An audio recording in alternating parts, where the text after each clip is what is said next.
Call to order at 6:32. And if we could stand for the Pledge of Allegiance.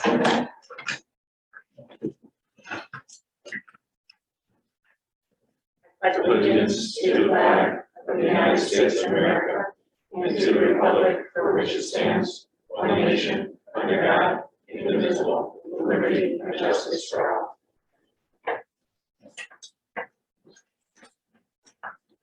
Thank you, everybody. We're going to move right on into item C on our agenda, which is public comment. So as a reminder, we do offer public comment both for those with us in person as well as virtual.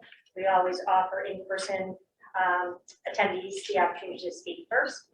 Once that's complete, we will ask anybody online who wants to comment to raise their hand. And Devin will ask you to unmute and you can provide your comment at that time. Please remember, we do require name and address to be included with your comment as well. So at this point, I will open up for public comment in person. Hi, James Libby, 73 Lakeshore Drive, Unionville. Yes. How's everybody tonight? We're good, thank you. I just want to bring it to your attention that I received this newsletter in the mail, and it said that all meetings are at 5 o'clock. That's effective January 1st. So Okay. it doesn't have the December meetings printed, or is it within? Well, it doesn't say that here, so. Yeah, I apologize for that. No, just, Yeah. you know. Okay, I'm looking at the enhanced schematic design.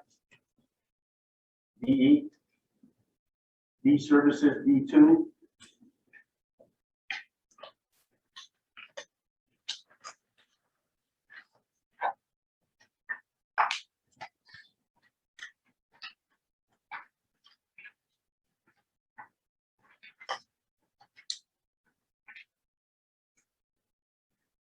You're reducing ductwork by using plenum return in classrooms and upgrading all wiring to plenum rated wiring. I just want to bring to your attention P10.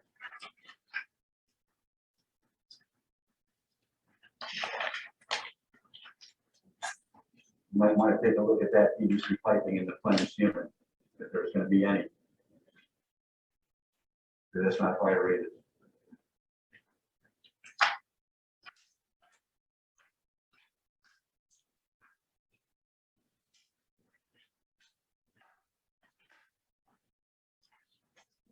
And will the public be able to visit the site while it's under construction? I think a question. So Mark, did you hear the question? I'm sorry. Will the public be able to visit the site during construction? So would we be, would we make something available perhaps? That would be up to the committee to say, schedule a tour and I would say get something that can be arranged. Yeah, and I think also just in response, I think we do plan to have cameras as well that will be installed on site, which will be available for viewing as well. So more to come as we do more planning. Thank you. Can I submit my email somewhere, get updates? Absolutely, right on the website. I can go. Yep, and Kat can give you information too as well. Okay, thank you. Thank you. That's it. All right, thank Sorry you. about enough trouble. All right, I will open it up to comments virtually. Okay. Hi, Jay. Hi, hello, Jay Tulin, 39 Timberline Drive. Can you hear me? Yeah, I can hear you. Okay, so I'm definitely a proponent for the thank you. So I have a non-Farmington thank you and then definitely a Farmington thank you. During Thanksgiving, my stepson figured out the problem with my computer, so I no longer have to call into meetings. I'm actually speaking to a microphone. Kat probably heard me say that last night at town council, so sorry about that. The other thank you is, and I think this is on the agenda, I did submit a correspondence in regards to some concerns I had about the Institute for Human-Centered Design participation. And I appreciate Kat getting that to TSKP and getting me a quick response, clarifying my concern. So I just want to say thank you for that. That's it. Thank you. Thank you, Jen. Any other public comment?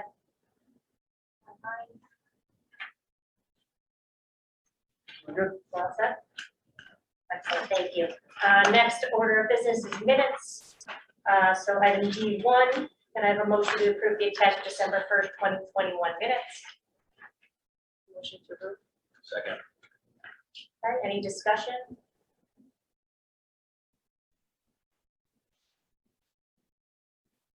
All right, Michael, we need to make sure you unmute for us online.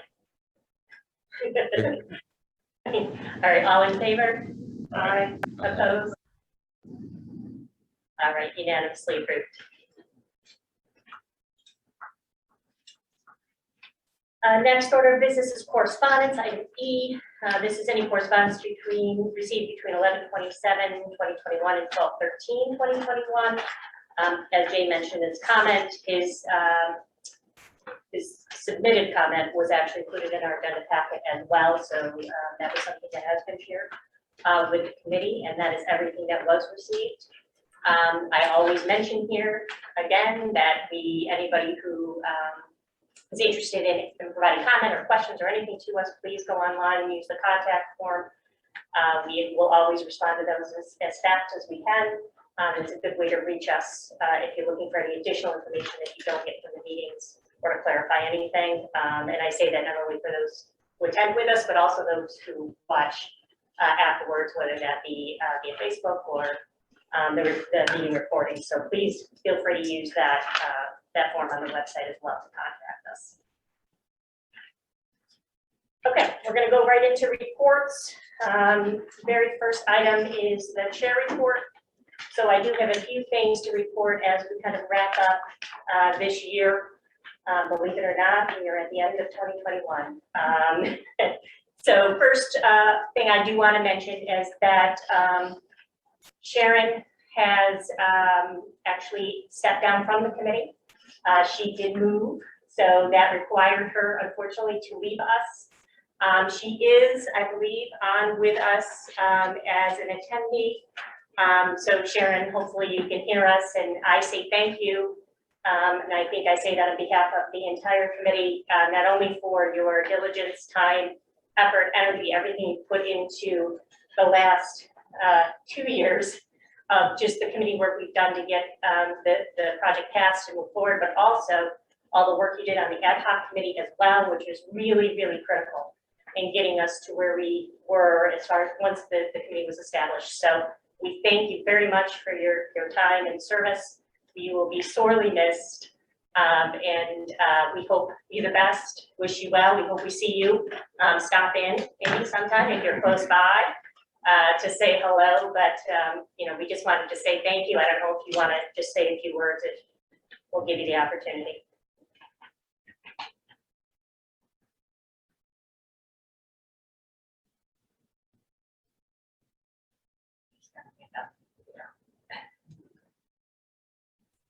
Thank you very much. It was a pleasure working with everyone, and I want to wish you the best in the project in the coming year.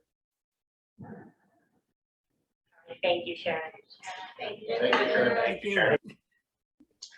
The other order of business is as we end the year and we move into new year after the election, we will see some changes to our committee that have yet to be officially announced.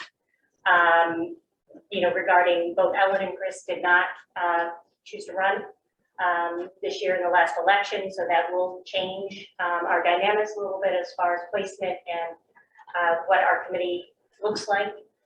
So we'll wait for town council for that official announcement, but obviously to Ellen, who's not here tonight, unfortunately, she had another commitment. Chris, I know we have more information to come, but again, we thank you for your service to us to date and all the hard work and effort. I really do believe all of us have made this such a wonderful team, and you know, all have brought such unique capabilities that it really was the key to the success. I'm not sure if any one of us wasn't involved, if we would have gotten where we needed to be. So, and I really do feel that way. So thank you very much, and to Ellen as well. We can say that remotely. Hopefully we'll see her. I'm sure we'll see her soon. But more to come from town council on that piece, as far as what happens with our liaison roles. That's really kind of where the changes would happen. Any questions on that? Yeah. Are we replacing Sharon? Yeah, that's something I'm hoping, Chris will give us a quick update on once we go into it. Actually, he's up right after me, so we'll talk about that in a second, but, I think that's all I've had. Any other questions on that? I think it kind of makes sense, more to come. I don't have any more to share around how our committee's gonna change, but, so why don't we go right into, town council liaison report from Chris. He does have. Yeah, in terms of the business of the council relative to the project, there's nothing new to report. But last night at our meeting, we approved the appointment of Suraj Kirtikati to this building committee. You may be familiar with Suraj. He recently ran for election to the Board of Education unsuccessfully this past November. Suraj will bring a wealth of business and engineering experience through his professional, personal experience, and educational experiences. So looking forward to seeing Suraj as part of this committee. Hopefully everybody welcomes him come January. So just as a note on that, so the process, Lenny can probably speak to it the best out of all of us who haven't gone through it the most recently, but there's obviously a process that needs to happen with any new member coming on. So again, if you remember, we were all sworn in. That process still needs to happen. I performed kind of an onboarding where we go through roles, responsibilities, overview of the project. So I will make sure all that happens. And the goal is to try to get all of that ready and done well before our January 5th meeting, so that it's not, you know, too much of a hardship on somebody coming in straight off the streets onto our committee without any information. I'm sure he has followed it. Well, and I should add this, Suraj lives directly next door to me. So before January, I know, Suraj you just will walk be- over. Okay, maybe that's the easiest way. So there's some work to do, and we'll manage through that, just to make sure that we can make this transition as smooth as possible. But again, I think we'll all be cautious and be aware that, you know, when he does join us, that we're aware, making sure we maybe explain some of our language a little bit more, and acronyms and things like that as we move through the process is always helpful for somebody to do, but we'll have that all occurring in the year. Okay, and that's it. Yeah, that's it. Anything else for Chris? Okay, Board of Education liaison report, Pat? I don't know anything for the. All right, perfect. All right, so we're gonna go into, the bulk, the presentation tonight is gonna be, in some upcoming reports, but owner's rep report, Chris and Mark, details you wanna share? Sure, yeah, so we received a letter from the state on Friday, Friday afternoon, which is being passed around now. So it's regarding how the project is going to be listed on the priority list. The priority list is issued today. I haven't seen it yet. As of 5 o'clock, it hasn't formally been sent, but I do expect to see it at some point tomorrow or Friday. So what this letter states is they are, the Office of School Construction Grants and Review is now the former Director Costa, who's been to several of our meetings here, who's no longer with that department. The interim director is the Deputy Commissioner of DAS, Noel Petra. He's the one that signed this letter, and it's confirming the reimbursement rates. So when we submitted the project, we submitted it with the understanding, based on what Costa's prior direction was, with having the main high school project at 18.93%, which they did confirm. That's a new project. That's the reimbursement rate for a new project. So that's all set. What did change is the reimbursement related to the 900 way. So it's now separated into the outdoor athletic facilities and central office. So you'll see the bottom of page 1 gets into the outdoor athletic facility. Page 2 speaks to the second grant now as only being the central office grant. So the outdoor athletic facilities is that reimbursement rate specific to that, to those costs is 9.47%. from what we were previously told was going to be the 28.93%. That is also, that area is also being added to, or I shouldn't say added, but it's being incorporated with the main high school project. So now the main grant for the high school is going to be the new high school as well as the field house, even though the field house is located inside the 900 way. So that takes care of that. Now, the second project that you have, the non-priority list project for the Board of Ed, which we were always calling central office, is now specifically just for central office. It's not going to show up on the priority list, and none of the programmatic elements will be impacted by the central office grant. However, we're still going to, the process is still going to happen in parallel. We're going to do everything together as we go through our meetings with the state to get the approvals. We'll tag central office onto the main school as we were prior to this letter. So that process piece is not going to change.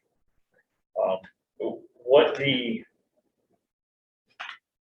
net effect, I should say, right, of the reduced reimbursement rates for both the outdoor athletic facility and the Board of Ed is about $915,000.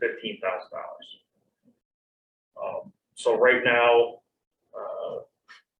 the legislators that represent the town of Farmington have been contacted, and they are going to take it to that level on their end to see what they can do with that deficit.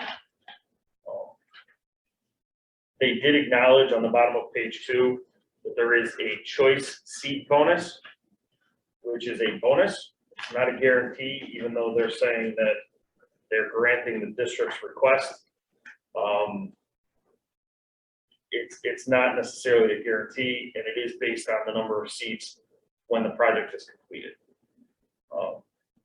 So with that, as of right now today, that bonus will be enough to cover. However, we're not guaranteeing that those numbers, no one can really guarantee that those numbers aren't going to change by the time this project is completed. So in our eyes, being the town, as well as us advocating, we don't feel that that's a suitable solution to cover this deficit. So that's why we're taking it to the next level to see what the legislators can do on their end. And to piggyback on Chris, obviously it was very upsetting for us to see this difference in the reimbursement rate. So as soon as this letter came out, we immediately contacted our legislators. I have spoken with each of them individually, gotten them up to speed. They have a copy of this. We have a game plan, and it is a top priority for us to do all that we can. Chris, do we know, is this a formal appeal procedure, or are we going outside the normal course with, trying to, there's back on this? There's no real appeal. They do acknowledge the last bullet on page 2 under the central office or the Board of Education office grant that the district was given different information previously, a higher reimbursement rate. However, it goes against statute. Yeah, I was going to ask you about that too. Yeah, so there's no formal process for this. It's just, you just kind of take it to the next level is getting the legislators involved. So the priority list is what is submitted to the legislators for this coming session. They're the ones that approve and reject the projects. So the next course of action is just to go to them to see what they can do on their end. Your collective experiences, have you seen this process with getting the legislators involved and pushing back? Is it successful? Have you seen it in other projects? I have, sure. Yeah, it's by way of special legislation, they call it, or notwithstanding language. It does happen. It doesn't always happen for every project, but we absolutely have seen it happen in the past.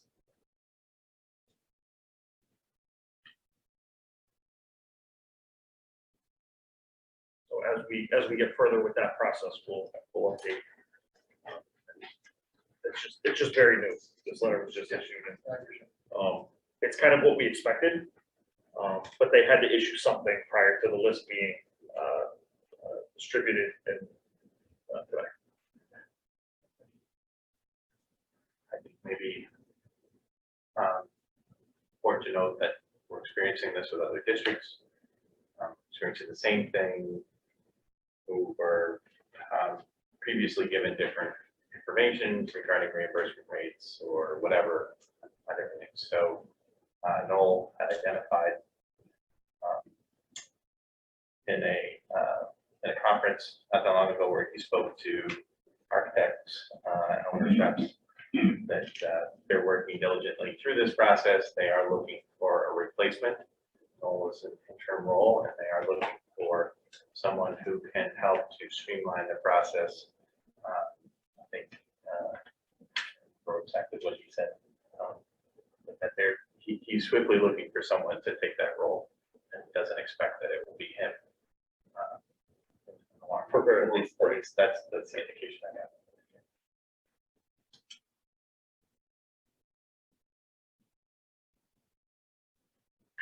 Questions or thoughts? That was a lot to hear right now. I think from a committee perspective, it's, as Pat said, not only disappointing, in some respects unacceptable, based on the conversations we've had and what we've done and the work and the effort around this. So as Kat mentioned, the goal here is not only supported by the committee, but that the town is doing everything and taking every avenue possible to, you know, to make us whole here because of kind of the process and the way it's handled. So I don't think I'm out of line saying that. I'm sure we all probably feel that way at this moment. So, you know, we're going to just have to keep moving forward, pushing forward. And, you know, I'm sure between CSG and the work that the town is doing, we'll hear more and stay up to date. But we thought it was important as soon as we knew and heard, everybody here should know and understand the impact to the project overall. So Certainly inconsistent with the holiday spirit. I know, I know. I think, you know, one of the note, we'll be working to revise the budgets and what's underneath the project numbers. We talked a little bit, just most recently with the ECXQWg. Our fee structures might have to change a little because the field house is now wrapped underneath the high school. So it'll change things a little differently. It's just a matter of which bucket goes where, right? So now the central office got smaller, the high school got bigger. And so that's just, it's going to just weigh out as percentages. It's not going to mean anything other than for record keeping purposes.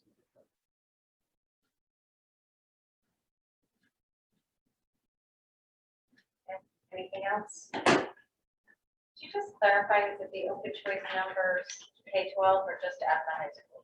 Just at the high school.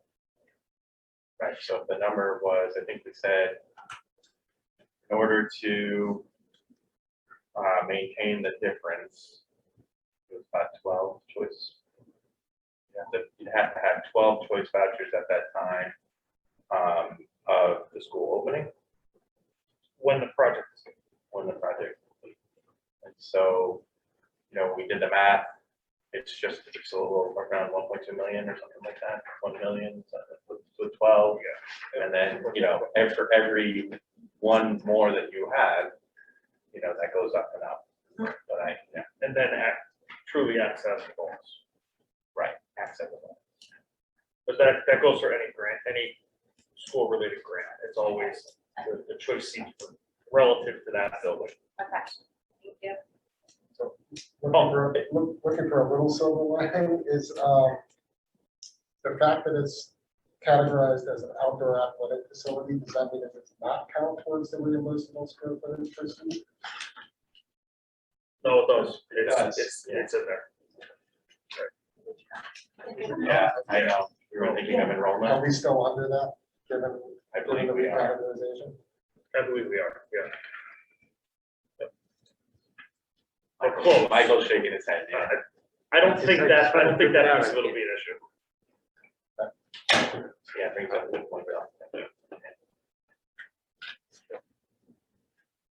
And just to clear up some other, I guess, information, I know, I guess I can wait for Kathy or not, but, the last meeting that, Costa attended, when he said that it was the choice seat number was the difference between what it is now today to where it is when the project is complete, is incorrect. It's the total number when the project is complete. So it's not just. No. Right, and like you had said, Chris, although we were anticipating a choice bonus anyway, we at this time always thought of that as a bonus and not something that we would cover unanticipated costs with. Right, So, going into this academic year, the number district-wide dropped, I believe, 20 students. So that's why there's concern that that number can't be guaranteed or shouldn't be used as a guarantee. Right, shouldn't be used to borrow against, essentially, because I think the thinking was you've got 23 at the high school. If you, as long as you maintain 12 by the time you're here, then you could borrow against, not borrow against it, but feel good about getting that in the end, right? And so, am I kind of saying that? Right? Yeah, it at least covers the deficit, but that's not something that's in the district's control. That's students move around, move out of district. There's many variables in that choice seat itself that the district just cannot guarantee. There was some promise that, or a way for the state to say, no matter how many are there that year, you've got X number of seats, and we're going to go by the seats. yeah. Right? That's, try for that. huh? Let's try for that. No, I'm serious, No, I know right? that. Yeah, so there was a way to do it that way, then say, no matter how many kids happen to be filling those seats that year, This is what you're getting. this is what your bonus is going to be. That would be a way. That might be a different story. Yeah. Because if it were today, the 23 seats, it's like $2.something million. It's just under $3 Right, then, million that you would receive an additional reimbursement at the end of the project. That doesn't come into play until the very end, but you would essentially receive that truly as a bonus. Right, for programming or additional facility features or not Correct. to make up for. correct. And that's our perspective, is that was always anticipated to be a bonus. And we still have in our eyes, a deficit on the 900. Yeah, this potentially harms students or, Right, it's harder to swallow because, this was what was presented at referendum, that, we took information, we presented at referendum. And so that's it, I think it makes it that much harder. right. I mean, I understand the process of the statute, so I know why it has to then go shift to special legislation. But talk about hardship, right? We just talked about hardship. Yeah, for CBA. Not because we did the grant application wrong, not because. No, No, correct. we actually submitted the grant applications the way we directed to Of course. from the department, so In order to get that. Right. in order to get that reimbursement, right? Separate Right, project numbers, treated it differently. One is a new construction, one is a renovated, everything was. So will we be spelled more out. vulnerable to this happening after Costa left because of the way this was broken out? Or, Yes. The short answer to that is yes.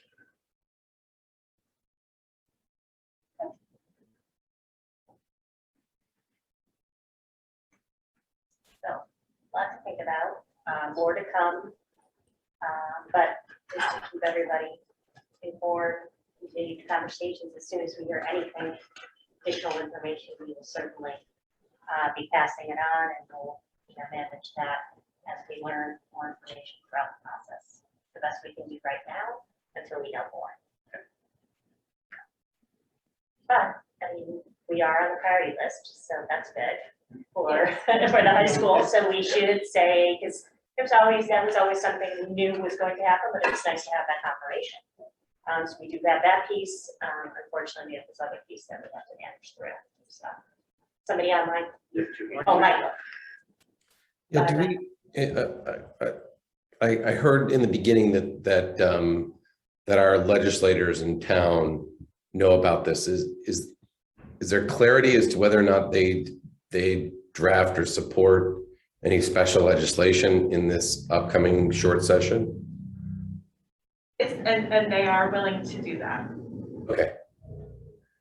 And do we think that is possible? Do they think it's possible within this short session? And if it isn't, do we still feel like I think we probably have enough. If it then came to the spring session, like a June session, could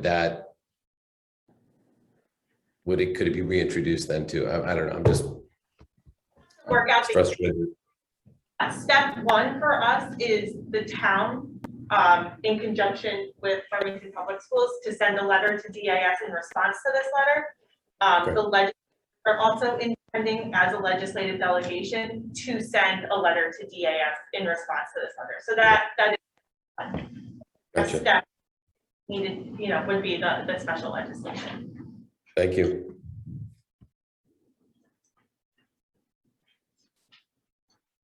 Any other questions or thoughts at this time? If it does after the fact, obviously shoot us an email. Sometimes you kind of need to think about these things a little bit, so don't be afraid to do that as well. Devin, it was noted that there were 2 hands raised. Is there another one? Oh, no, I'm not sure. Insurance and the still raised. From before. Okay, thanks. Okay, all right, so we're gonna go into the architect report. Great, thanks very much, Meg. So this past Monday, we had a meeting with the Zoning Board of Appeals. It was a public meeting, so members of the public were able to participate. The purpose of our application to the Zoning Board of Appeals was to request a variance from building height as stipulated in the planning and zoning regulations for the town of Farmington. What we pointed out in the public hearing and in the application was that the building is the same as what was represented previously. A portion of the building where the classrooms are is a 3-story portion, and that's exactly what was represented from day one, at least from when we were selected to proceed with the design. And I think, well, you were there, Meg, you participated in the presentation. Kimberly Wynn from school administration participated in the presentation. And I think the members of the Board of Appeals heard that. And at the end, they voted to approve that variance.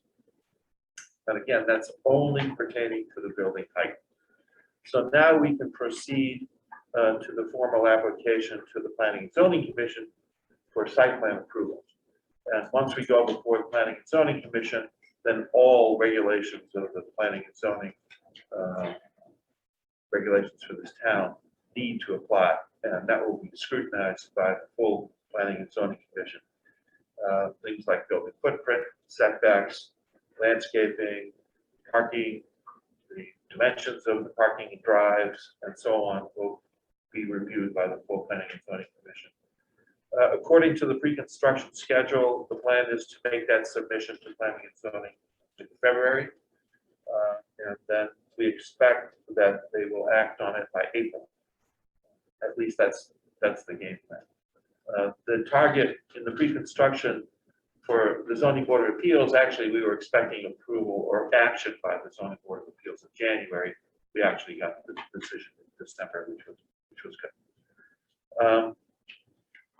Planning and Zoning will refer the application to various departments in town. It'll be referred to town engineering. It'll be referred to the fire marshal's office for their commentary, and all of that commentary will be folded into the full commission's review and in their final decision.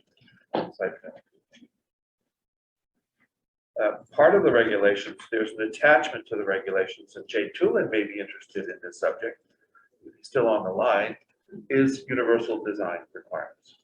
I think we reported on that fact at an earlier meeting. And that's why retaining services like University Design Consultant, I think, was the right thing to do. So again, stay tuned for that. That application we expect will be made in February. I know this evening O&G is going to be presenting their cost estimate. I think at the appropriate time, we'll be talking about the value engineering list of items that was deliberated by the subcommittee, the design subcommittee of this full committee. We had many meetings with that subcommittee, and again, a number of people participated. I see some of them here this evening. So once we get into the cost estimate, where we are, we'll talk about the value engineering decisions that we came up with, and we'll end up as recommendations to the full committee. So I'll wait for that discussion a little bit later. Thank you, Richard. Any questions for Richard on DBA or?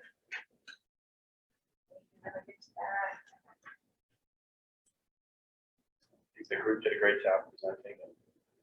Yeah, the presentation was really well done. It was, I think, answered all the questions that needed to be answered.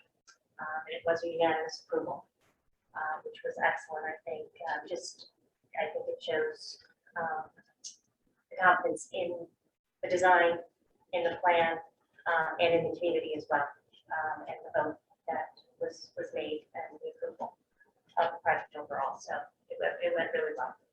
Great team effort. Okay, excellent. Thank you, Richard. We're going to move into construction manager report. This is going to be a two-fold report tonight. We're actually going to start with Laurel, who's going to have a discussion with us on our schedule. So this is kind of exciting for us to review. We've got big Gantt charts and all sorts of stuff for us to look at. And then, as mentioned before, once we go through schedule, we are going to have a conversation on our first value engineering exercise based on estimates that we've heard about in previous meetings. But we'll have Laurel start. All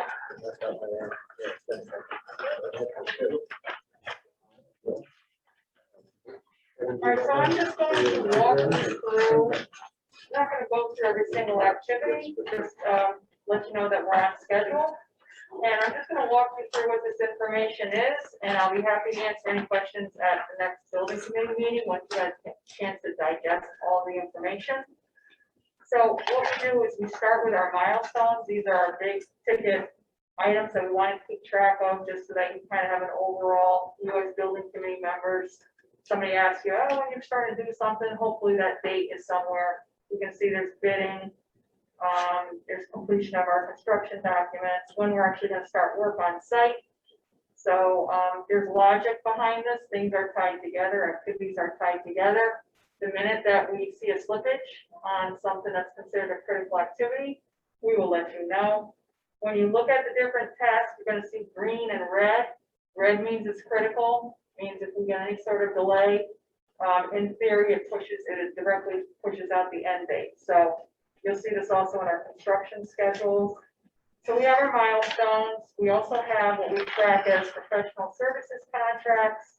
So I have the very first three are the CM, professional engineering commissioning agent. You'll see that they're green. They're not critical to the overall time frame. You've got some more consultants that you're going to be hiring, so we're just kind of tracking that. You'll see some red items. That's when we're needing these reviews and these approvals as we get going through construction. Flipping over to page 2. So these are our 3 design phases. We've made it through schematic design, although we are doing the presentation tonight as far as the cost estimate being done. Farmington has pretty much proceeded into design development. So that's basically where we are in the design process right now. You'll see that there's an anticipated end date towards the end of February. You know, after at some point, then we roll into the construction documents. That's our last phase. And you'll see that at the beginning of construction documents, I have what's called a phase 1 and then a phase 2. That phase 1 is that site enabling package that I was referring to the last couple of building committee meetings, where it's the work that we want to do over the summer. State recognizes that as a separate phase, its own phase to go up to the state for approval, so we have to track everything that is involved with the state approval process separately and in conjunction with the rest of the project. So you see that there's a lot of activities under construction documents.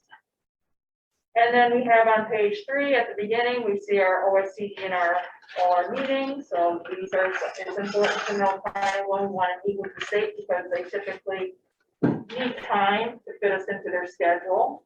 So this gives everybody an idea of when we plan on going up to the state. And then we're also going to be tracking any sort of state and local town approvals as we move forward through. And again, we'll let you know when there's anything that's critical and that's upcoming. And then we end with bidding and award towards the bottom. And then you're gonna see, right now, I'm only carrying construction as a one line item. This purpose of this schedule is to get us to the start of construction. There will be a different schedule developed that will be part of our bid documents we have to up the bid. It will be much more detailed. It'll have all the activities of the construction broken down. But my task right now is just to get us to starting work on site. So that's why I have this one line item. So again, there's a lot of activities here.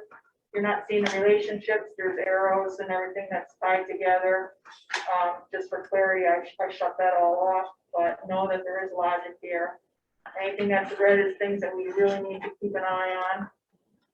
And I will update you. Pretty much I do these monthly, depends on how things go. We got 2 weeks of, holidays and whatnot, but usually this is updated monthly. I'll just tell you where we are in the process, anything that's upcoming, and keep you abreast of everything that we do.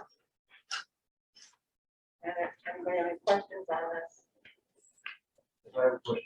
Yep. I'm sorry, sir.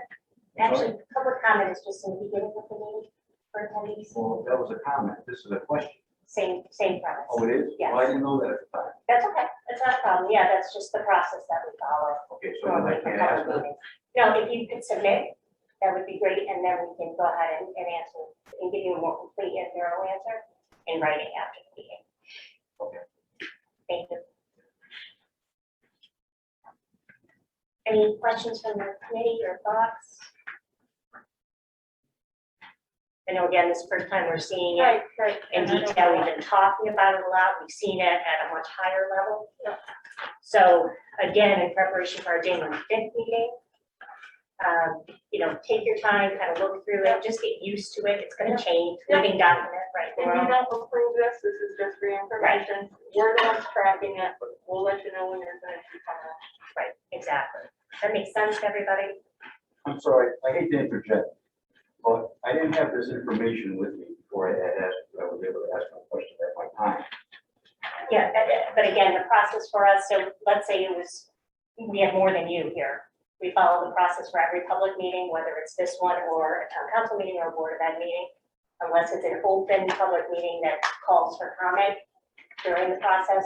When we have public comment on the record of the agenda, All right, that's when it's allowed. so then I can just wait till the next meeting then. Yeah, absolutely. If you want to do it in My person. comment, yeah. Yeah, absolutely. Or like I said, if you want to, we would be happy. I'm sorry, I'm not trying to be. No, offensive. I know, I'd rather have you understand the Yeah, process. I That's no understand. problem. Okay, But please, feel free to submit it online. Yeah. We can submit it in writing back to you as well.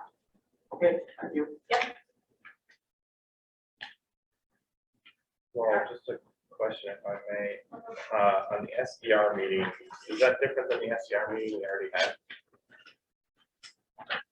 So, I know you asked me about it the other day, but I was just thinking, Did we have an FCR meeting? so for the OSCGR grant process, it would be the very top of page 3. Yeah.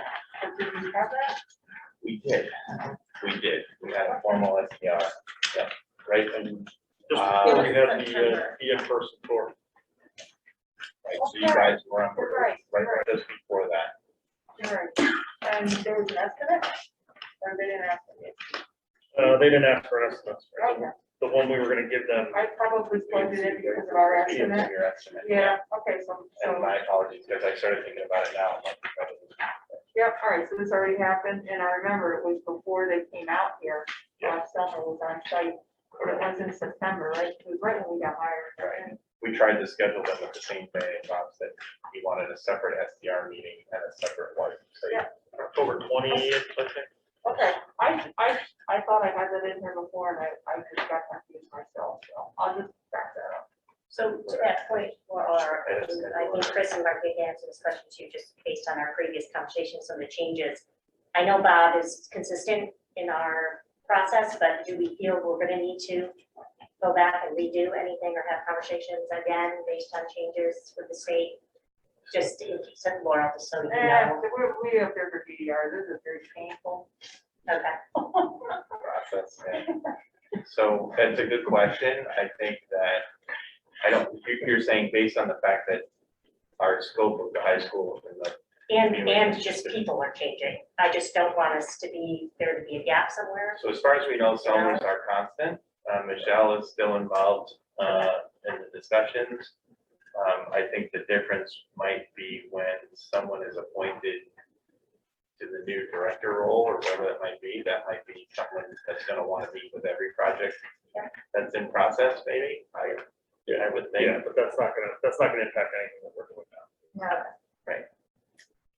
And for scheduling of things with Angela's still there. Yeah, so the only difference, they all are no longer at OPM and they're all at DAS. They all lifted, picked up all their stuff.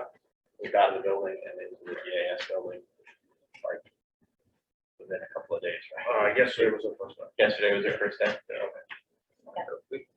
We have a meeting with Bob on another project for the PCR on Tuesday. So that'll be a good test drive. Just to see now that we're We'll on the other report side of any it. strange noises that might be coming from the rear end or under the Okay. hood. Let you know what. That would be good, just to kind of keep our. Yeah, no, I think it's a great thing to know that for sure.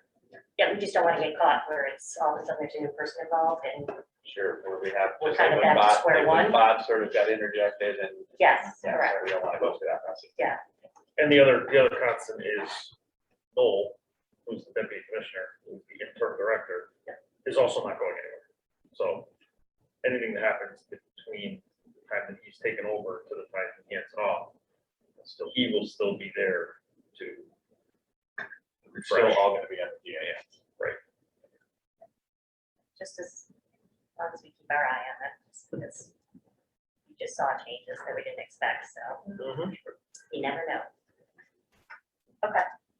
Does this make sense to everybody, at least at first glance? I think it's gonna be very, very helpful for us to kind of keep our eye on the ball on those major milestones. Well, this is hugely helpful. Thank you.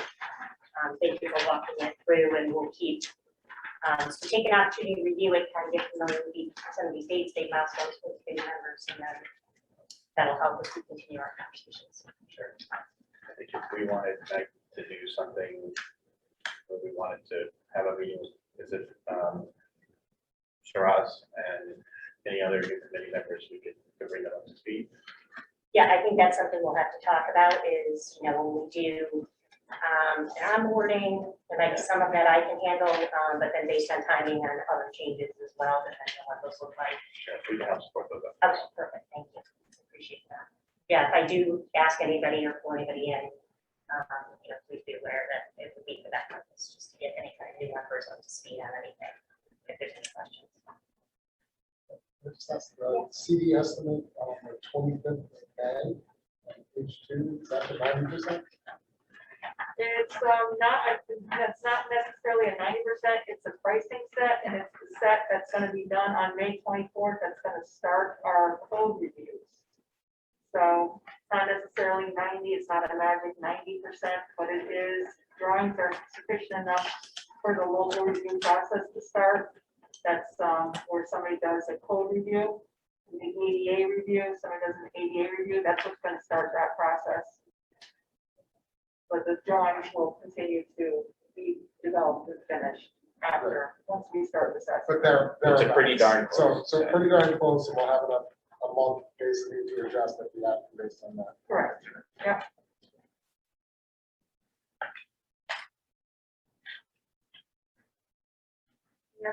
It's also not the permit set either. There's another permit set. Correct. The state requires the local reviewers to sign off on it. before it goes up, and then another set goes before that. They get another bite at the apple for issuing the permits. And once they pretty much finished those drawings, you'll see that I've got, it's back on page 1, the professional engineer review of the phase 2 bid documents, like June 29th is when, that's when we're going up to the state, that's when the construction documents are truly done. When we go up to the state for PCR review. A very similar conversation at another project meeting last night where the architect said, this is where we're done. And then this is where we're done. Done, yeah.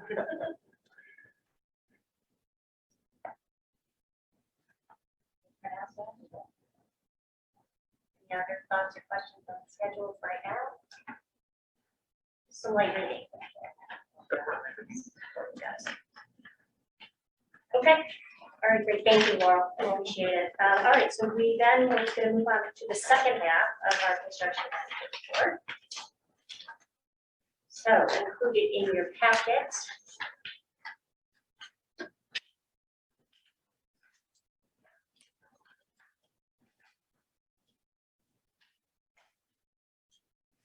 is this section that has this PowerPoint that you see presented in front of you in your packets. Everybody should have this in front of you. If it gets a little small up there, which is for me to read that. But what I'm going to do is just take a few minutes. Majority of this presentation is going to be ONG walking us through our first value engineering exercise, as well as TSKP and support. But one of the things I wanted to do is kind of level set the committee on the process.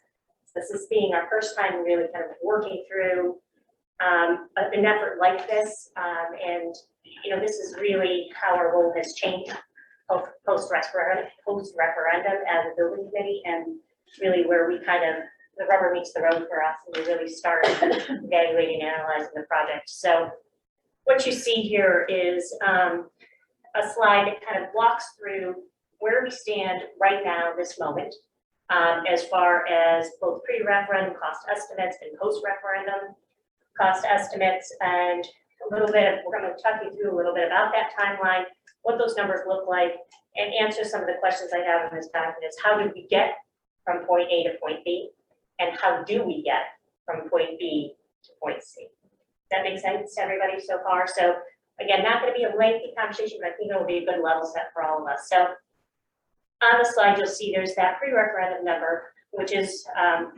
what we had available to us on May 20th of 2020, which was the PMC estimate that was provided to us through TSKP. It was that $115 million, $600,000. And remember, this is pre-referendum, and this is construction costs only. So remember, we're not looking at the total big project cost that we're all used to kind of dealing with at this point. We're narrowing our scope a little bit, just talking about construction costs only. So if you remember, that's really the number that was included in our budget when we went to referendum. That makes sense to everybody so far? All right, so when we talked last time a little bit about kind of going out and doing estimation again, now that we have ONG on board, doing reconciliation of all those estimates and kind of reevaluating where we were today. And so what we saw is a 12-1.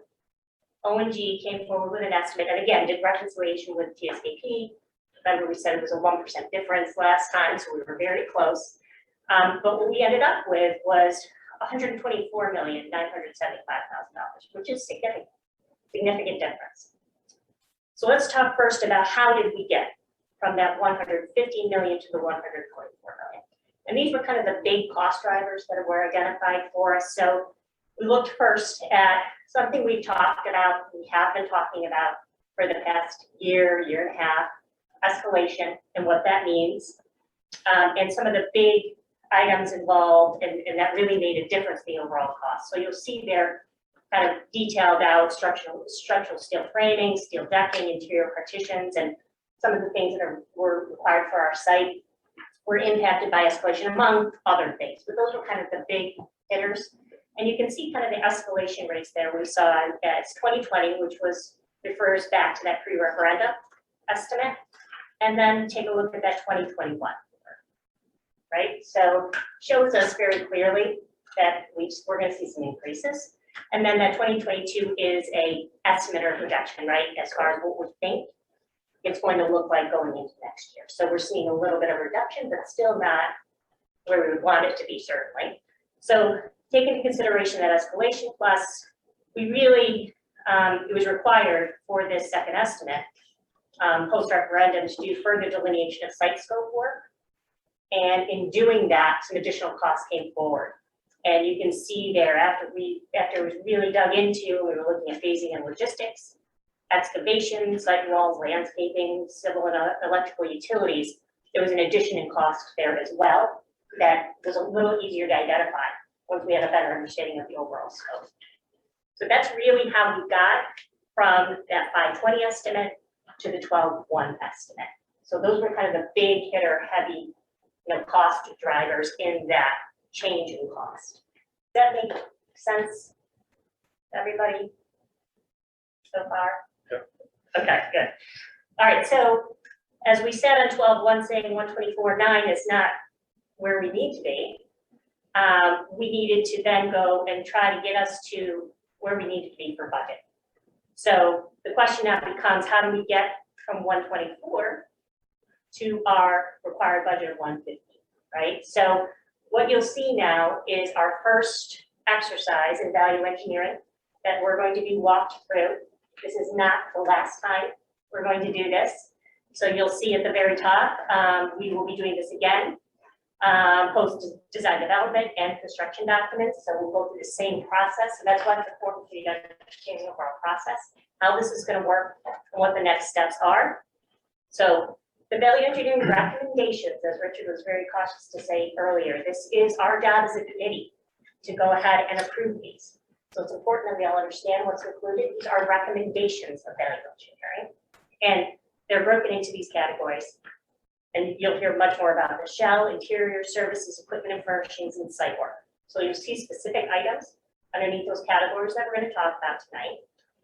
And some things to consider as we move into this exercise. So first and foremost, when we're talking about these value engineering recommendations now and in the future, they should not impact educational programming. First and foremost, I think we've always said going in, I think we're all aligned around that is where our focus should be, is we will not affect educational programming if obviously we can help it, but that's obviously will be our priority. These are based on the cost estimate at the time of the recommendation. So again, right now, this point in time, as always, this is something that's going to change over time. Important for everybody to understand the recommendations that you'll see in front of us and moving forward have been vetted by consultants if necessary. So it's not that it's somebody's lone opinion on many of these things. It was the consultants we brought on board that helped us evaluate some of these and identify opportunities for savings as well as end users. So, a lot of people within the district were asked about, what about these kind of things? What are the requirements around these? Is this okay? So I want everybody to feel comfortable that if there's an item on here that maybe you don't feel 100% confident about your knowledge around that item, we've asked experts and people to help us to evaluate those things. So something to keep in mind. Add alternates will be reevaluated at each point of EE. So the add alternate list, which we've done a little bit of work on, will move forward with us. They don't go away, but they will be kind of categorized differently, as you see, and we'll adjust accordingly as we walk through the cost estimate, and the final bill will be approved by the building committee. So it's important that you see this level of detail as a committee, because you need to understand kind of the decisions that are being made, because you will be asked to vote on it. You are not going to be asked to vote on this tonight. So just so you know, I want everybody to be aware, it's our first time out. This is not, as I said, the last time we're going to do it, but the process is important. So we're going to talk about it. We're going to look through. You're going to get a better understanding of the documentation we're going to use and how the process works. Take your time over the next 2 weeks after you have reviewed the schedule thoroughly. Go in and kind of get your bearings on these items. Questions? I'm going to ask that you forward any questions onto Kat related to these. We'll get answers to those so that we're prepared. And then again, in our January 5th meeting, we are going to be asking for people to vote on approval of these items. Again, there'll be discussion. We brought up promotion, there'll be discussion, so we can answer questions and adjust anything, but that's the process that we're gonna follow. Does that make sense to everybody? I want everybody to be comfortable because this is important. This is why we're here, and why we were selected to do this, so.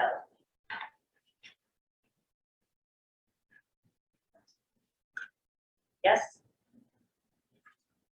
All right, excellent. So we will keep, oh, yep, yeah, that's a good point.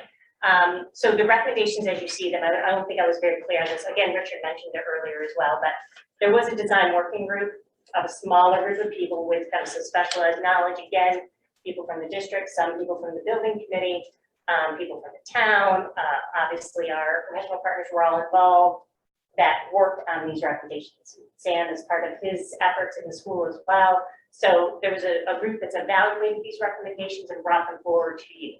So I don't want you to think again that these were plucked out of the air. These were fully evaluated, put in front of, you'll see some are rejected, some are pending, approved. There's all sorts of statuses that we're going to talk about as we move forward, but it is important to know that there was a group of people that have looked at these already to provide a recommendation to move forward.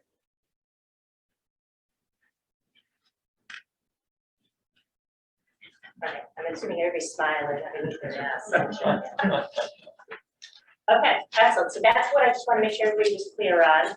So I'm going to go ahead and put it right back over to ONG to kind of help walk us through the process here. Great, so what we're going to put up on the screen next is our enhanced schematic design estimate. This is just a summary of the estimate, the overall estimate. The estimate itself is probably made up of 300-400 sheets of tape offs and a lot more detail. This is going to be a very high level review of our of this estimate.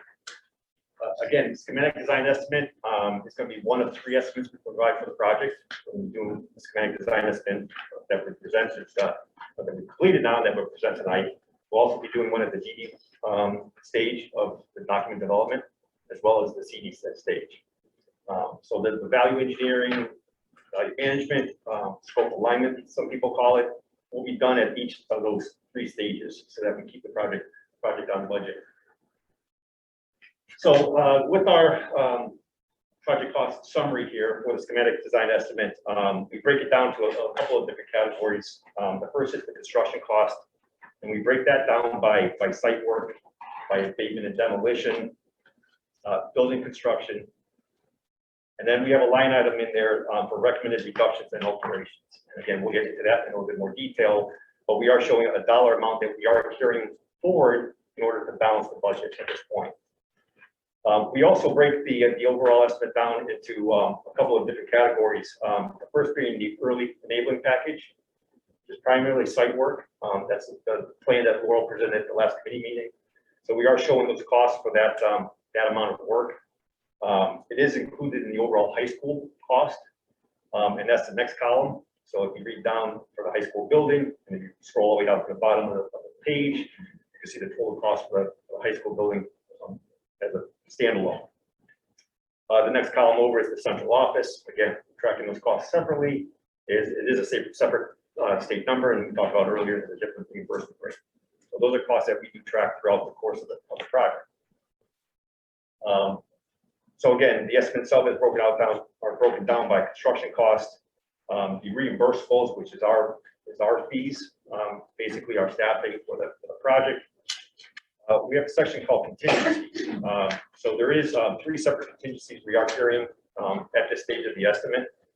The first is the design estimate contingency, and so we are carrying 7% at this stage. Basically, that is for costs that we know will be encumbered as part of the project, or as part of the documents, I should say. And as the drawings themselves get further developed, that number actually reduces.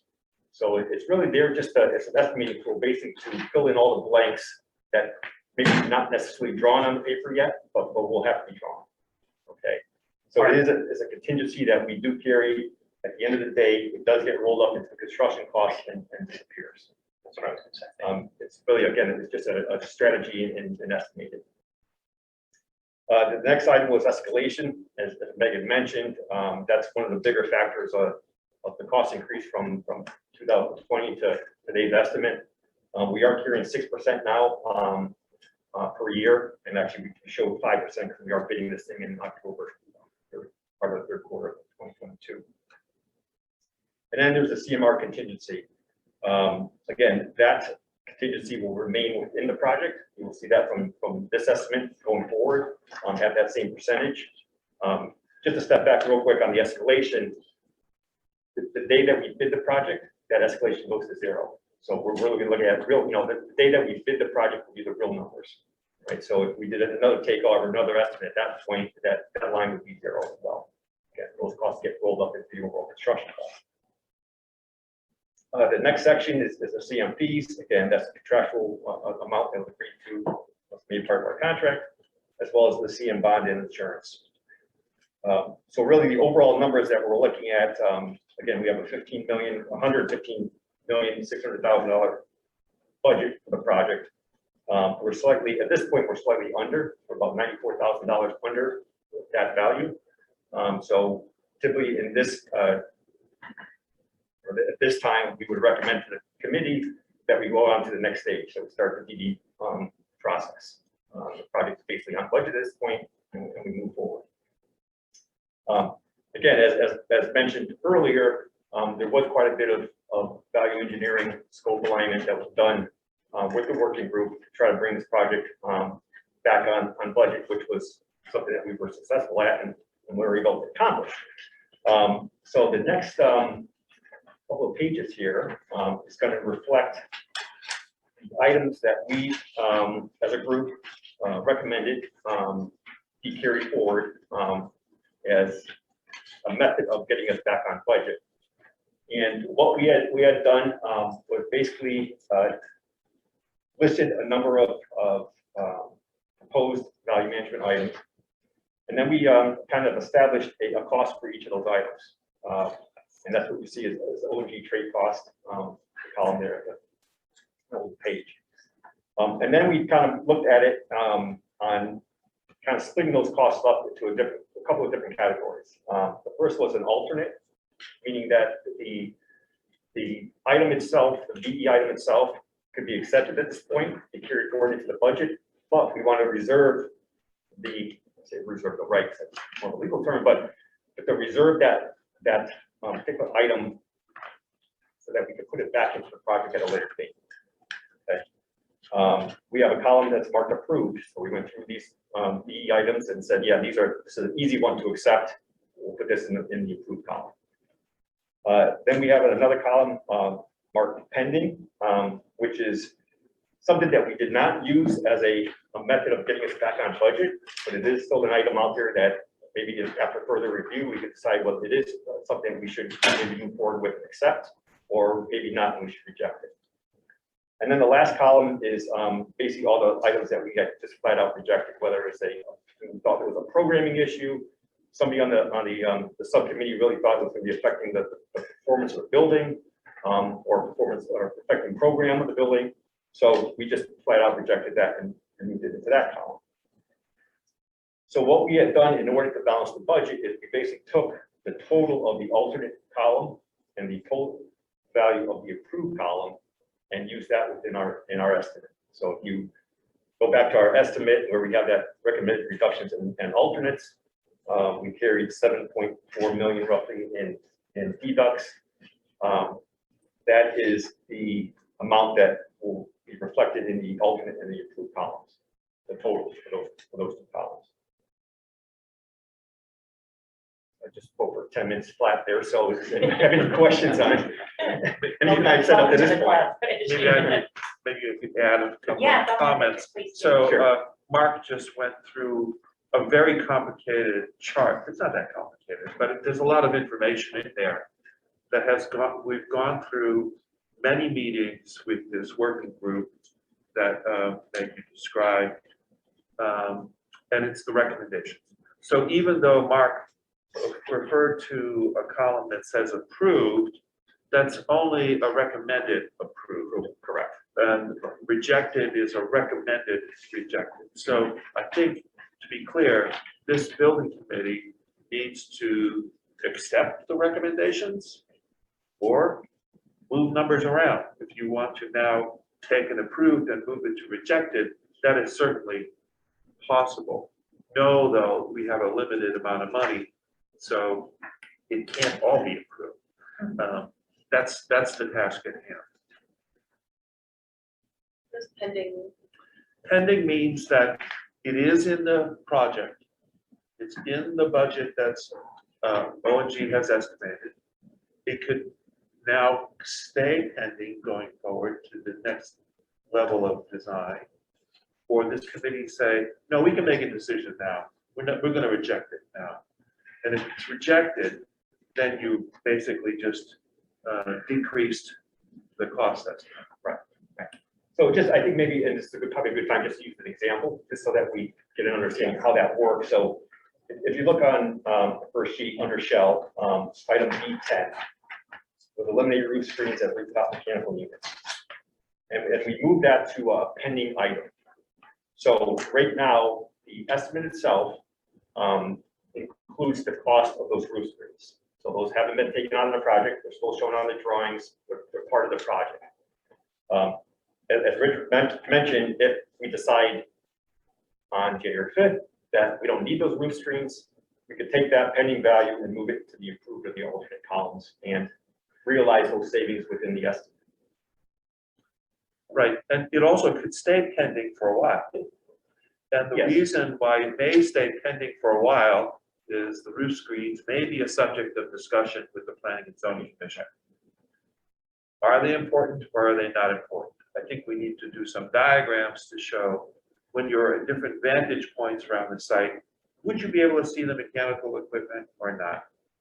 And so without that kind of demonstration, it would be difficult for the Planning and Zoning Commission to say, yeah, we can eliminate the screen.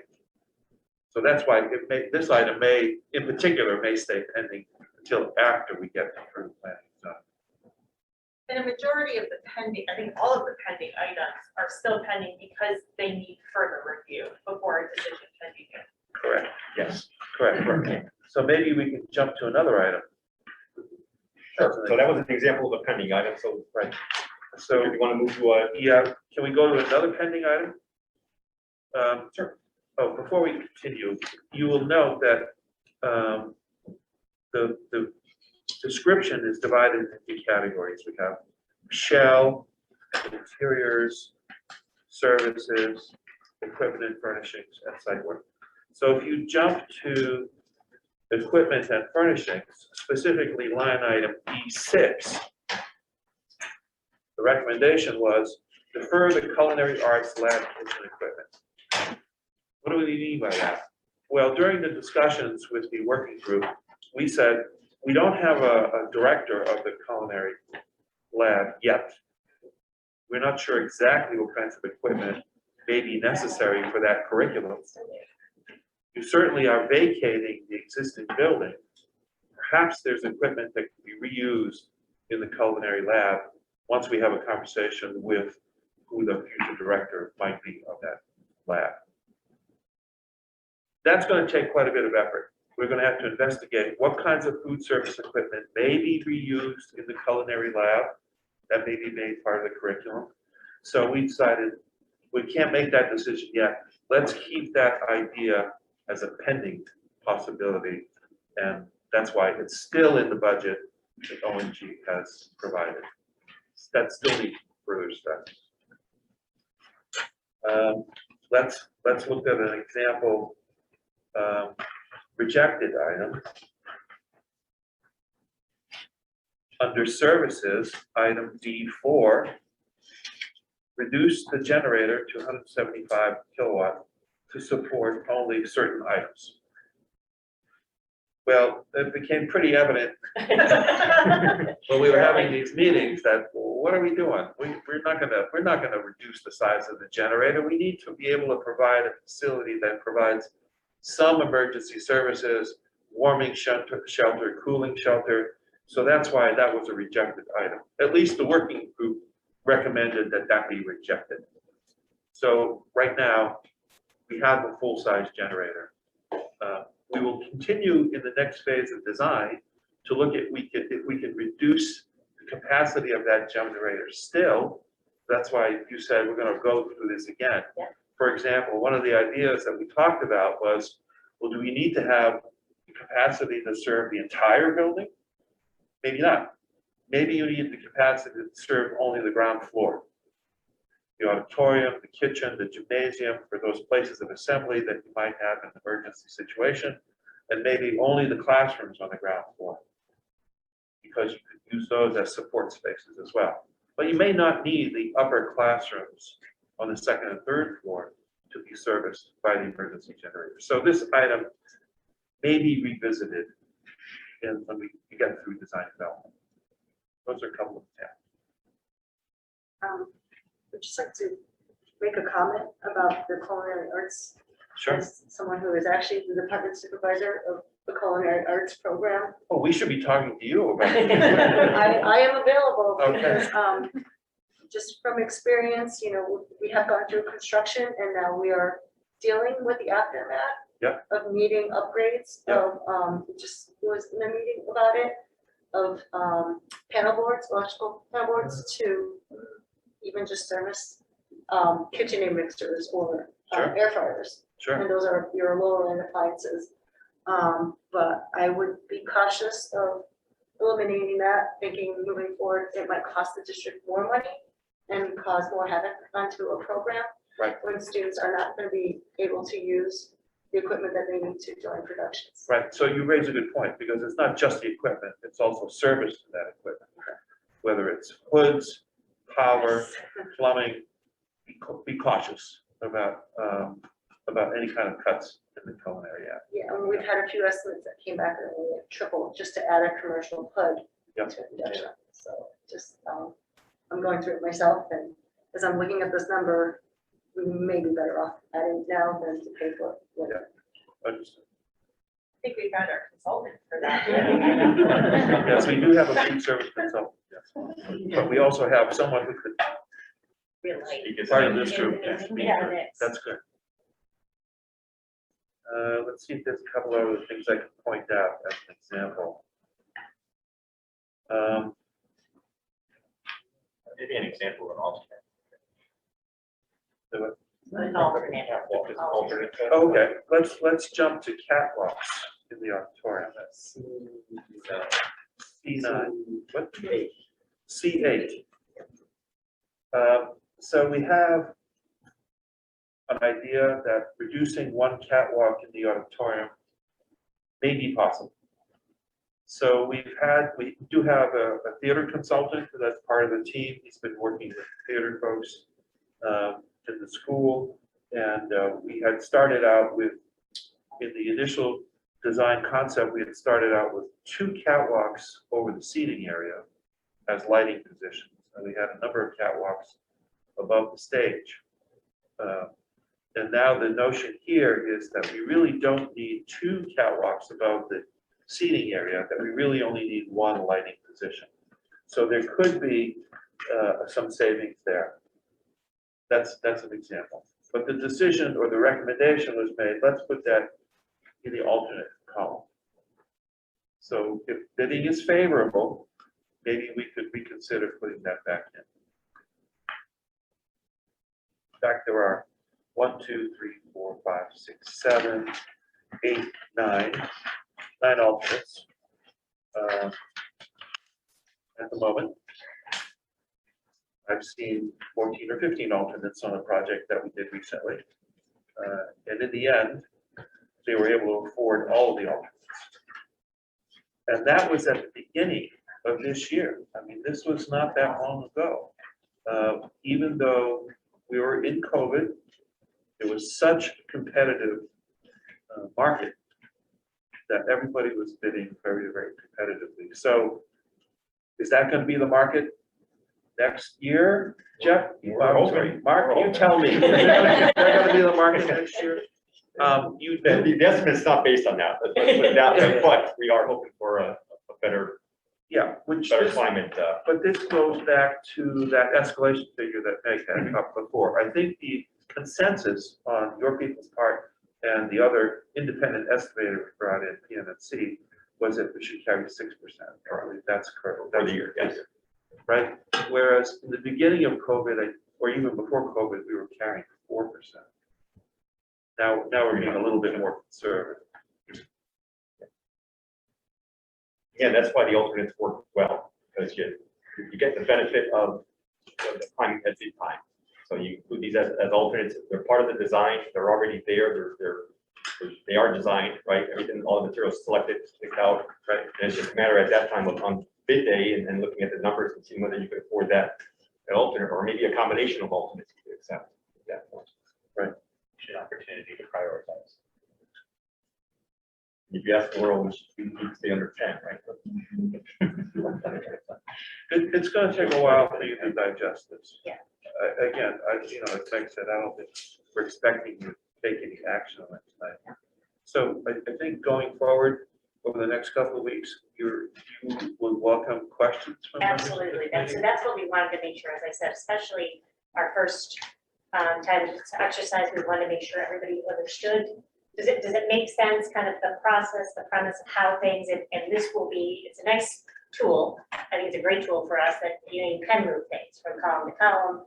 And that was kind of the process that we went through to get us to that 115, Right. which was the ultimate goal. So I hope this makes sense to everybody. What I think my ask is the committee, especially the voting members, but even non-voting members, we're looking for your input as well, is take some time, go through these line items. Now, I fully understand there's gonna be things on here that some people are gonna have a lot of knowledge on, and others that you might not, and that's okay. That's why we are the team that we are. Right. And why we have professionals, and people helping us, and end users and consultants. So we have a large team. I don't want you to think that everything relies on your shoulders for every one of these decisions. This is a lot of people helping us with this information. So look at each one of these line items specifically, as we mentioned, it's the alternates and the approved that are affecting the overall estimate. So just remember that as you're looking at it, but also be aware of what's in that pending, just so you know. So you have an idea of what we're talking about, and obviously take a look at the rejected too. You can see, and there's also that notes for the comments column as well. So we added some additional comments in there to kind of help give a very quick or brief description as to why the action was taken on that particular item. So hopefully that will help as well, but take some time, look through these. The moment you have a question, open up an email, jot it in there, doesn't have to be perfect, anything you can think of, and then, or Kat, I'm gonna say, send it on to Kat, because she'll help coordinate who we go to get answers for people. So I don't want you to feel, no question is off limits, or don't feel like you can't ask it. We want everybody to ask the question so that we feel comfortable, that we're prepared when we come back in January, that you have the knowledge you need to make an informed vote. And we'll likely share the questions I want to ask Absolutely. to everybody, so. Maybe we do that as a Google Doc. How do people feel about that? That's fine. If we did a Google Doc link and then, because people might have the same questions. Exactly. And so I think that probably makes most sense, Yeah. Kat. So maybe what we'll do is send out a link to the committee after the fact, after the meeting, and just say anything you can think of, pop it in here. And then that way we can track. Yeah, and I'll Questions coordinate answered. making sure each and every one are answered, but then at least That's a great everybody idea. can just jump into the same document and see all the questions. It's already there. Yeah. Yeah, and then you might get your question answered even before you put it in, if that's the case. Does that work? Or, yeah, when do you have? Okay, but I asked just one. Yeah, go ahead. Yeah, No, sure. no, that's fine. C13, reducing the number of upper partitions between classrooms, that is going to be talking about class size, classrooms. What does that mean? Are you taking good space and no longer having the ability to divide it by sections? So the ed specs call for, I believe, six operable partitions in the classroom. So each learning community has two classrooms that can be combined. By By a partition, right? yeah, by opening up partition. So there were six such partitions indicated in the ed specs. You really need six, is the question we ask. I'm saying we, but it came from a number of people. Other people had suggestions, not just us. So at the moment, it's pending, which means that we still have 6.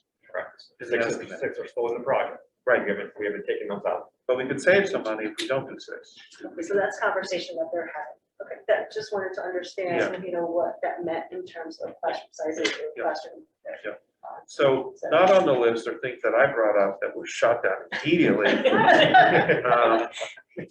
Things like reducing square footage, for example. We have not reduced square footage. That's important to point out. Okay? This is a very manageable list, I believe. This is not unusual. Every project goes through this process. Especially at this level, right? Right. And especially at the schematic design level. Right. It's very, very typical what we see. Yeah, so I'm pleased with where we are. You will need to, as soon as you get over this learning curve here, I think you'll be pleased as well. We have not compromised the quality. We have not compromised the program. Mark, I'm sorry, go ahead. But I do have a question about, I want to make sure I'm understanding the alternate column and what's that. We came into this process with alternates already, correct? So those are reflected here. It supersedes it, right? This list. Some of them, there's In actually, addition to? there's a few, if I remember this correctly, and I think what we need to do is, there are some that were included in the estimate that we are working with here and some that weren't. We've figured that part out, but I think there's a few we need to kind of track off to the side that we talked about, which was that 500,000 reduction, remember, pre-referendum? Yeah. Where we made some adjustments, so they'll get tracked separately. They do not affect the estimate. All of that has been reconciled, so nothing, There's those no items missing- will be there's no missing managed, pieces, right? but they don't impact the overall cost at this point. So we'll indicate those separately, though, that's so that we don't lose them as a tracking item. As an alternate, they're still considered in the project. It would just be, they're not considered in the budget. So that on bid day, we would have those opportunities to say what do we want to do. Yeah, to be honest, an alternate means it's if bidding is bad, Right, you're not getting the alternates. Right. Yes. You're You're not getting it day one. you're not getting it on day one. That's a better clarification. So typically, you have, when you That sounds bid the better. project, you have a expiration date on the alternate, because at some point, you have to pull the trigger and say, look, we're gonna build this wall a certain way, and once you're in the process, it's too late to have, you don't have that option anymore. Right. But some things like finishes, you may wait until much later in the project before deciding on, let's say, the porcelain tile example. So we have porcelain tile versus vinyl as one of the alternates here. That's an alternate carry for a longer period. Right, we're further into the project. You may find you have money contingent. That's correct. Good point. So you saw some contingencies identified by Mark.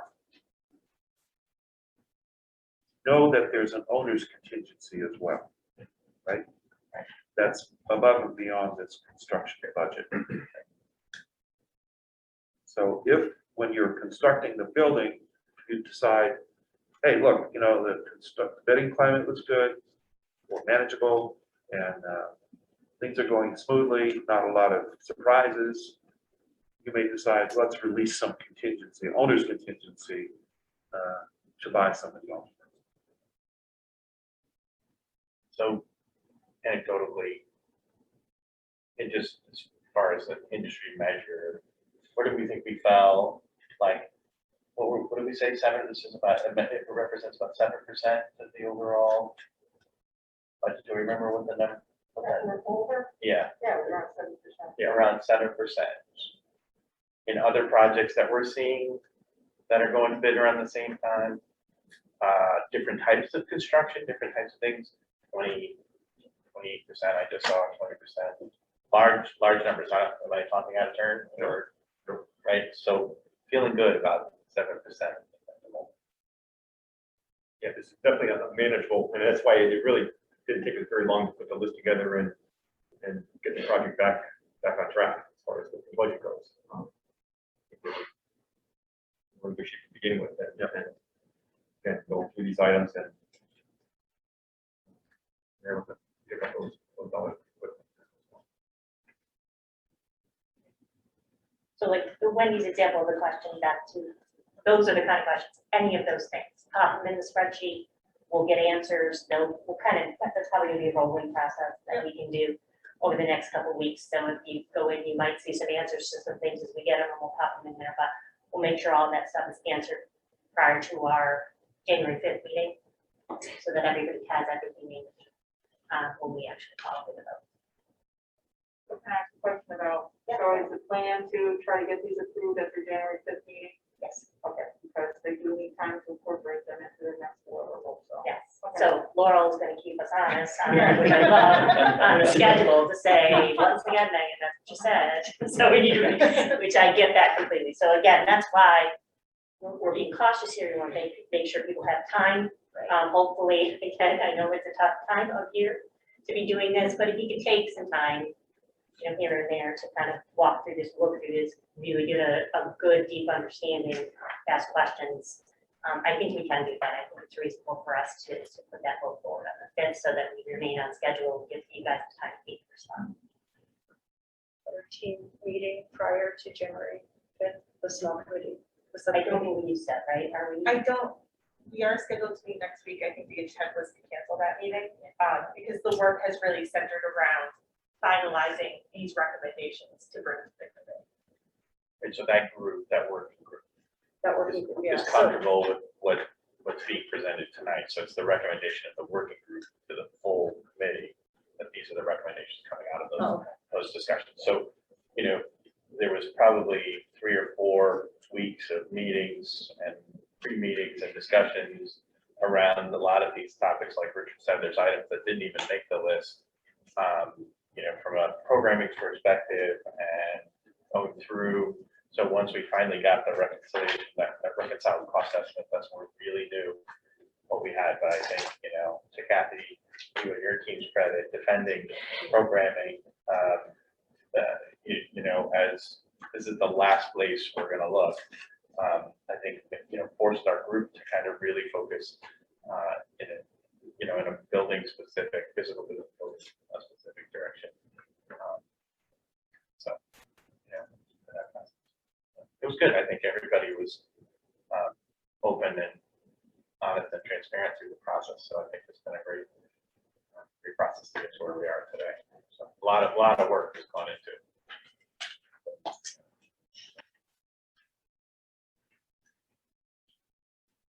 So I think we left it with ONG. I mean, are you finished with your? Yeah, unless there's any other questions regarding the estimate itself or the process there that we're going through. So. Comfortable for right now, as I said, we want to give some time to look through the carefully.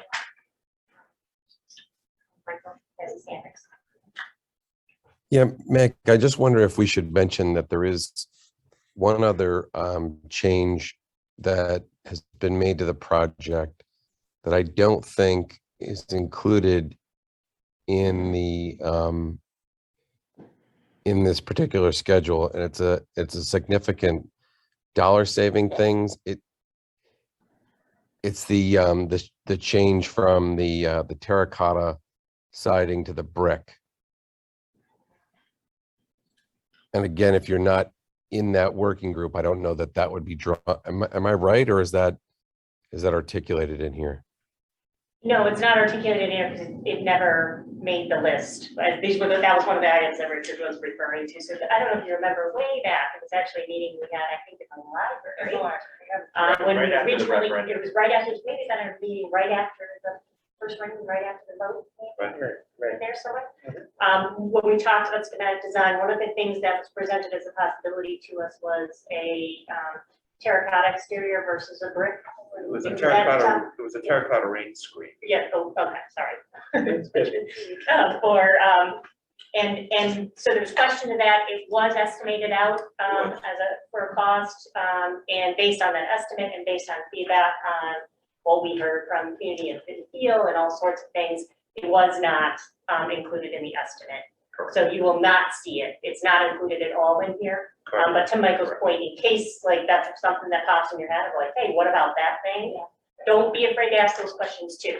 Hey, I remember us talking about this. Is that in here or isn't it? It gets, you know, I mean, we all have gone through this, and as we've looked at these estimates, it's been multiple estimates, long time frame, lots of items. Yeah. So I think Michael's point is important to say, like anything like that that kind of pops in your head, please put it in there, and then we can confirm and say yes, no, and make sure everybody's clear. That's correct. So again, Michael, it's a good question. This estimate anticipates brick on the exterior. And that was corrected during one of the reconciliation meetings we had with your estimator, and we all got on the same page. So we made that correction, and it is part of this estimate. Thank you, Michael. Another good example of a good question. We've had a lot of meetings, a lot of conversations, so feel free to put all those in the spreadsheet. Okay, how's everybody feeling about it? Make sense? Yes? You're one of those teachers that assigns homework over the holidays. I did it at a work meeting today too, and I'm like, oh, this is awesome. I just can't, like, people are, like, it seems like we're going right up to the edge this year on everything. At least we didn't do an RFP, right? You know, we got that out of the way ahead of time. Was today the day? Yes, we have all that for executive session. Yeah. Okay, any other further questions or anything else for OD? Thank you very much for stepping us through that, for schedule, process, everything else. Thank you, Michael, for the information and feedback. More to come, more conversation, but I think everybody's clear on what our next steps are there. All right, we're going to go through some of our last reports, and then we have some new business items, which is going to require us to go into executive session. So we do have some more work to do tonight before we go on our break. But very quickly, let's go into communications subcommittee report. There was no meeting tonight that was canceled, so the next meeting would be on January 5th prior to our full committee meeting. The only update would be that the newsletters were delivered to homes this week. So we sent out that newsletter with updates, and it was received. Okay. Professional partnerships subcommittee report, anything beyond what we're going to go through in executive session? Just an update on negotiations with ONG for the contract. We are very, very close. Mark and I have been meeting with Mark and Aaron from ONG to finalize that. It should, I would anticipate, you know, in the very near future that we get that signed and executed and ready to go. Professional partnership, you will see some items on this agenda after we come out of executive session and select a finalist for the commissioning agent and for the engineering review services. Professional partnership normally does the contracting aspect of this. I will note that we did include contracts as part of our initial RFQ with the understanding that those would be signed and approved by the selected finalists. So there really isn't going to be that much work for the professional partnership, but if needed, they would be the ones to finalize that. Okay, and final report is financial. I know we do have a financial report included in our agenda packet. Yep, the only updates for the financial report, there is one new fee under category called expenses from FHS Building Committee. It's the last item, $291.48. That was just the legal notice that we had to publish in the paper for the professional engineering review services. I have not received the bill for the commissioning agent one. And then the only other expense down here is under sustained communication plan, Tall Timbers Marketing. There's an invoice on today's agenda that is for the preparation and distribution of the newsletter. That is reflected in here as well. So total on hand, again, for that separate account budget that we have, again, our professional partners fees are no longer coming out of that. So it's really just communications that would be coming out. That's $100,380.95 on hand. Any questions on that? Right. And then the only other update, we have that invoice tracking one. There are invoices from TSKP on today's agenda. So that invoice tracking sheet has been updated as that's why.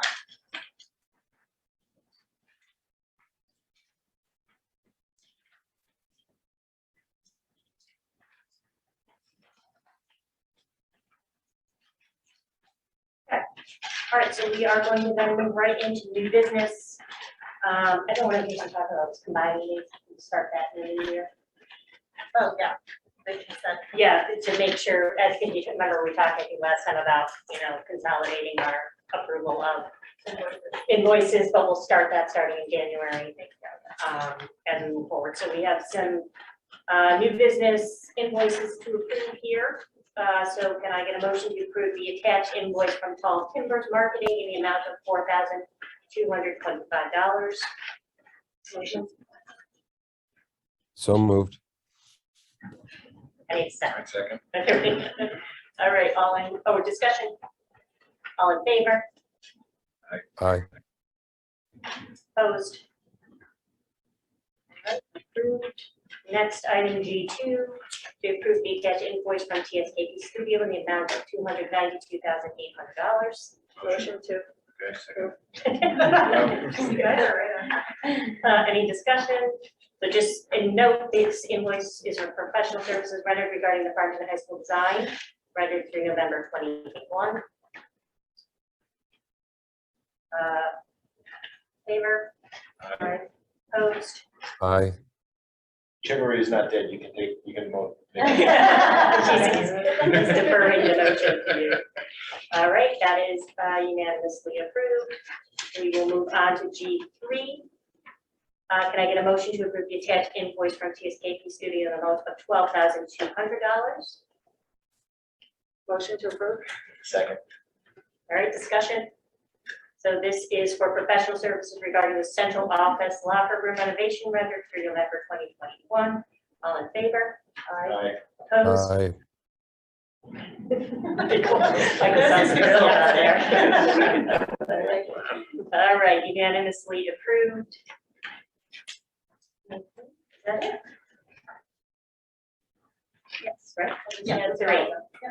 Okay, so our next order of business is actually to move into executive session. So can I get a motion to move to executive session to review and discuss the RFP responses for commissioning services and professional engineering services in accordance with the Connecticut General Statute as listed in our agenda?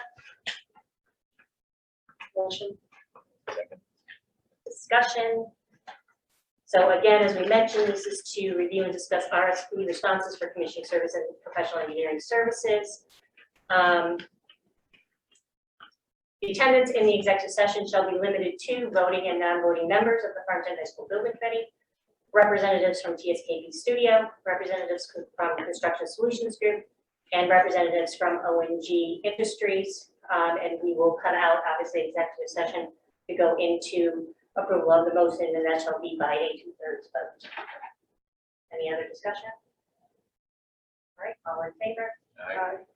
Opposed? Aye. Okay. We are unanimously approved for executive session. You want to go in now or wait for this? I think we have to do some.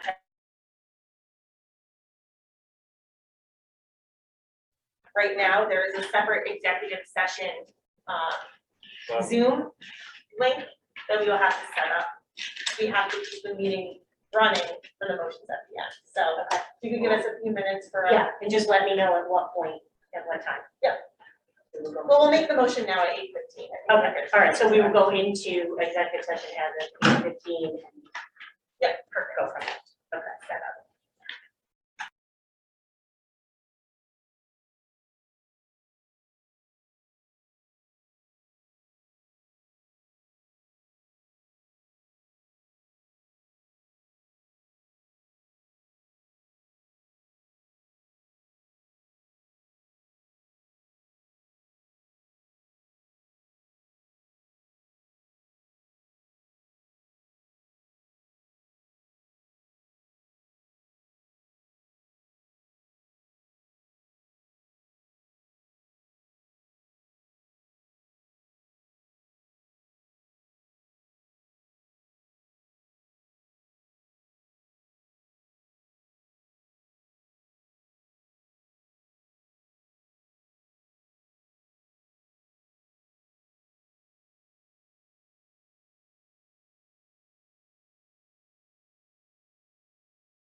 Yeah.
We unmuted there?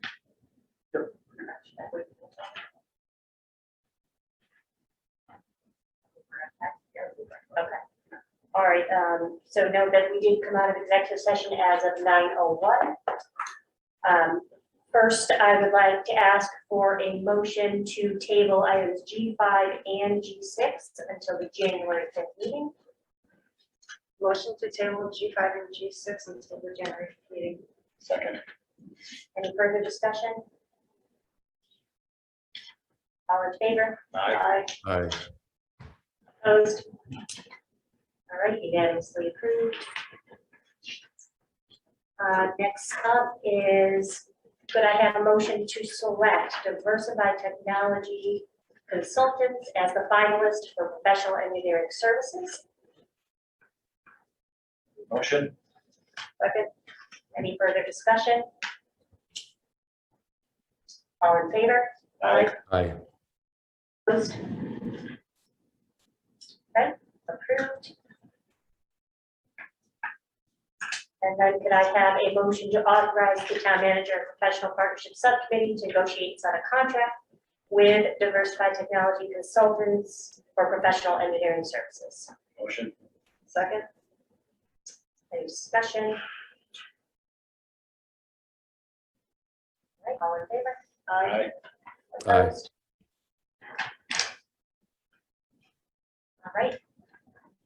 And approved. Excellent. So that was our last item in new business. So before I ask for a motion for adjournment, just two things very quickly. Just a reminder that we, per our previous conversations on meeting times, we will start at 5 o'clock in the new year. Format will be the same, obviously Zoom will be available. So that shouldn't be any different. Do a reminder to the communication subcommittee though, that again, that adjusts our schedule for that. So the start time for that meeting is 4 o'clock. Same thing, it will be virtual, available to people. I myself like in the car on the way to our 5 o'clock meeting, but that's okay. We'll manage through that as we go through the process. So that was kind of our housekeeping.